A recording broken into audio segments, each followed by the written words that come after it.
I'm Harold Kersner with the International Institute for Learning. In this program, we're going to be discussing briefly maturity models for project management. On the slide you see in front of you, it talks about the Microsoft Video Broadcast Series. Microsoft and IIL sponsored a series of broadcasts on best practices in project management. When that broadcast series was completed, companies had contacted us here at IIL and asked us, how do we become good in project management in the shortest amount of time?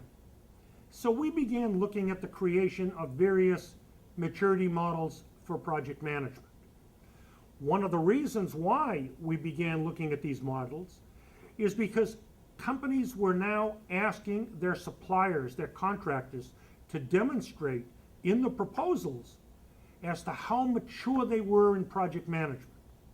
And the customers were saying, take any maturity model you see in the marketplace, use it, and show us the results. We want to see how mature your company is in project management. There are several models in the marketplace, and they all differ concerning the complexity of the model, the ease of use, the cost of using it, the time it takes to do the assessments, and how many participants must go through the model in order to come up with a valid assessment. Now, I want to discuss two models. I want to discuss a structured model, which is the one on top, and a non-structured model, which is the one on the bottom. We can have structured and non-structured maturity models for project management. Let's talk first of all about the non-structured maturity models.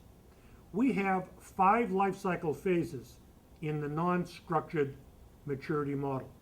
We have an embryonic stage, an executive management acceptance stage, a line management acceptance stage, a growth stage, and a maturity stage.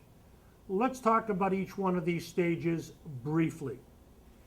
In the embryonic stage, we recognize the need for project management. We recognize the benefits. We recognize what must be done. And quite often, this recognition is not done at the top. It's done at the bottom of the organization, and we have to sell middle management and senior management on the concept of project management. Once the executives realize that this is worth investigating, we then go to life cycle phase number 2, executive management acceptance. That includes visible executive support, an executive understanding of project management, project sponsorship, and a willingness by the executives to possibly change the way they've been doing business. The most important word on this page is the word visible. You and I both know you can always differentiate in a company lip service from actual support. Now, why do I need executive level support? The reason is because of the next slide, I need line management support. I learned a very hard lesson as a young project manager. There is no way I can succeed unless I have the line managers supporting me.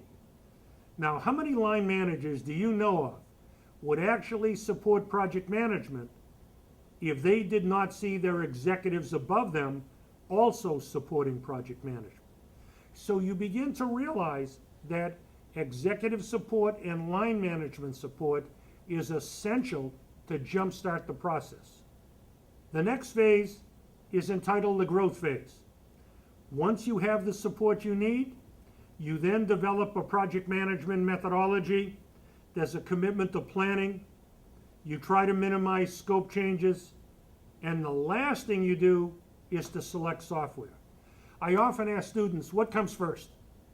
The development of the methodology or the selection of the software? And the correct answer is you develop a methodology first, and then you find the appropriate software that fits the methodology. To select software and design a methodology around the software is backwards, and that could lead to disastrous results. The final phase is called the maturity phase, and that's when you implement cost control, You find a way of integrating cost and schedule control together, and you develop educational programs to support project management throughout the company. This is more of an unstructured approach. Now, we do have other approaches that are a little more structured. This is called the Project Management Maturity Model, and this is the one we developed here at the International Institute for Learning. The Project Management Maturity Model consists of 5 levels. Level 1, common language. That's when you get your people certified in project management, you train them, you educate them, you allow them to become certified. Then you take these people and you ask them to develop processes for your company. A process for planning, a process for scheduling, a process for cost control. Then at level 3, you take all of your processes and you put them together into what we call an enterprise project management methodology. Then we progress to level 4, where we actually do benchmarking against other companies. And then at level 5, we take the knowledge we gained from the benchmarking and decide what knowledge we will put back into the singular methodology. Now, we can go through each one of these levels and discuss what's included, but I will go through with you only one level, level 1. In level 1, it's common language. What's included? What are the characteristics of common language? We provide lip service to project management rather than actually having it. That tells you you're still at level 1. There's virtually no executive level support.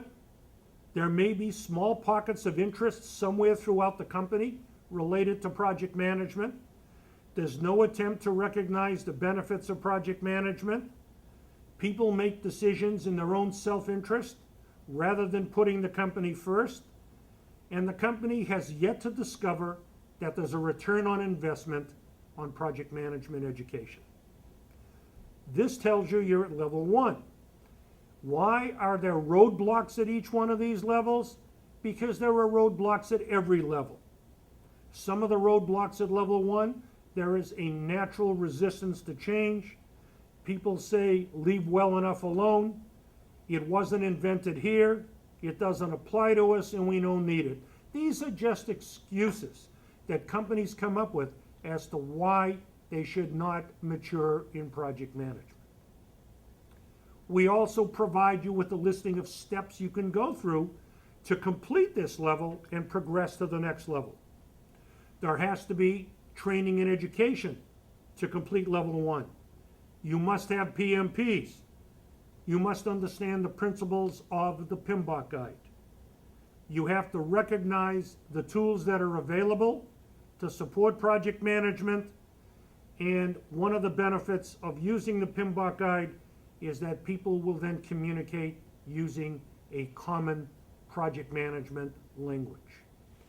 There are also difficulties at each one of these levels. For example, at level 1, if I indicated high risk, medium risk, and low risk as a degree of difficulty, I consider this a medium risk because it does require or may require some sort of cultural change.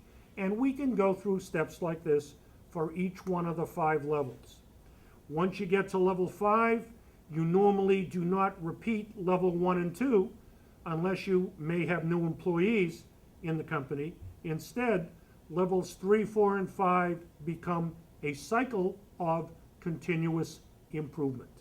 Some of the factors that we consider in selecting maturity models: the complexity of the model, the ease by which it can be used, the cost, that's not only the purchase cost, but the cost that we will incur in using it to assess our people, the time required, whether or not the PMO should be actively involved. And one of the things that I've discovered in one of my books is that the PMO can drastically accelerate the maturity toward project management using these models. With a PMO in place, the steps go through faster than if you do not have a PMO in place. And the last step that you might want to consider is the technical complexity of the assessment instruments and whether or not they can be custom designed to your company. In case you're looking for any additional information on maturity models, information can be identified in various chapters in these 5 books here that were authored by myself, and some of these were co-authored by myself and Frank Salatas. In case you want additional products or services related to these, we do offer white papers, webinars, and podcasts on several products like the one you just saw.